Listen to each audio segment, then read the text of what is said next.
Pawn stars are known for their expertise in various aspects of their trade, and they consistently comply with the laws and regulations imposed by the state, federal government, and the Better Business Bureau, among others. However, there have been instances where they have unintentionally dealt with items that are deemed illegal or prohibited from being sold in certain forms. Throughout their extensive tenure on the History Channel, they've candidly showcased the frequency with which these situations occur, more often than they would prefer. Let's present a few examples to illustrate this. Don't forget to support the video by liking it and subscribing to our channel.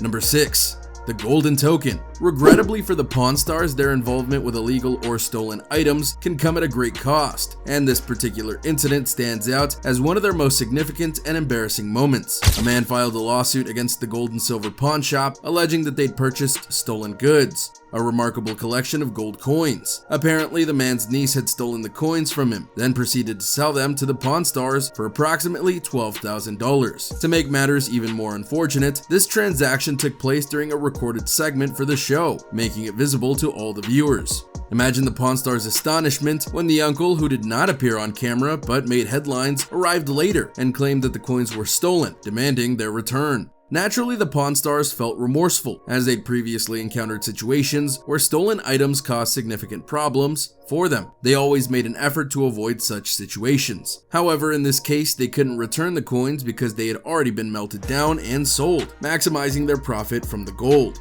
Consequently, there was no remaining gold to give back, leaving the owner understandably furious. The situation deteriorated further when the uncle attempted to sue the pawn stars, citing the requirement to retain pawned items for 30 days before selling them. However, there was a loophole that excluded gold coins from this law, placing the uncle at a disadvantage. Not only were the coins gone, but their true value amounted to $50,000. As for the niece, she was apprehended and incarcerated, ensuring she would never set foot in the Pawn Stars store again. However, this incident served as a severe blow to the Pawn Stars' credibility, as they'd made a significant mistake and suffered the consequences. Number 5. The desk. It's a desk, but it's not really a desk. It's actually a gun. It's a gun desk. Yes, when you push down on the inkwell, a bullet fires out through the trapdoor. Sweet, that means I got a gun aimed at my right now. The following item is not one that was illegal due to it being stolen, but rather because of the restrictions on buying and selling enforced on the Pawn Stars. It's not something you would typically expect to encounter on a show like Pawn Stars, but there are limitations on what can be traded. A woman entered the pawn shop with a unique item, a gun desk. Yes, a desk that concealed a built-in firearm, inexplicably pointed at the user. I'm coming down to the pawn shop today to try and sell my gun desk. I have no idea how much it's worth. I just really am curious what it was used for and how old it is. If I sell it, that's fine. If I don't, I'm okay with that too. The Pawn Stars were immediately intrigued by this unusual find, since they'd never come across anything like it before. Rick Harrison even remarked that it seemed straight out of a James Bond movie. Recognizing the need for more information, they summoned one of their firearm experts, who was equally taken aback by what he saw. However, he had some crucial inquiries, most notably regarding the year of the manufacturer. This detail mattered not only for the valuation purpose, but also for legality. According to the law, if any type of firearm was produced after 1989, it had to undergo strict registration and examination procedures before being sold. Unfortunately, while the expert couldn't provide definitive evidence, he referred to it as a gray area. With that in mind, Rick realized he couldn't proceed with the purchase. Despite its intriguing nature, he didn't want to risk getting into trouble with the government. Number 4. Stolen diamond. During a History Channel segment in 2010, Rick shared a troubling incident where he fell victim to a customer who sold him diamonds that did not rightfully belong to him, resulting in significant consequences for both Rick and the store. A well-dressed man entered the pawn shop, offering a collection of seemingly valuable diamonds for sale. Rick couldn't help but feel suspicious about why someone like him would be selling diamonds in such a manner. To ensure the authenticity and legal ownership of the diamonds, Rick asked several probing questions. The seller provided all the correct answers and even presented the receipts and proof of purchase, leading Rick to believe that it was a legitimate transaction with genuine diamonds. However, his belief couldn't have been more misguided. Just a few days later, the police unexpectedly arrived. They had received a report indicating that the jewelry being sold had been stolen by the seller. Rick admitted that he had found the man somewhat dubious looking, but he didn't pay much attention to it, as appearances can be deceiving. Unfortunately, the police seized the diamonds, returning them to their rightful owner. This incident left the Pawn Stars in debt due to the significant purchase, and it was a time that Rick Harrison would rather erase from memory. He described it as the most disastrous deal he'd ever encountered at the pawn shop. It serves as a chilling reminder that sometimes things can go horribly wrong without clear warning signs. The individual responsible for the theft was permanently banned from the store, but that did little to alleviate the predicament in which Rick found himself due to the actions of the sharp-dressed man. Number 3.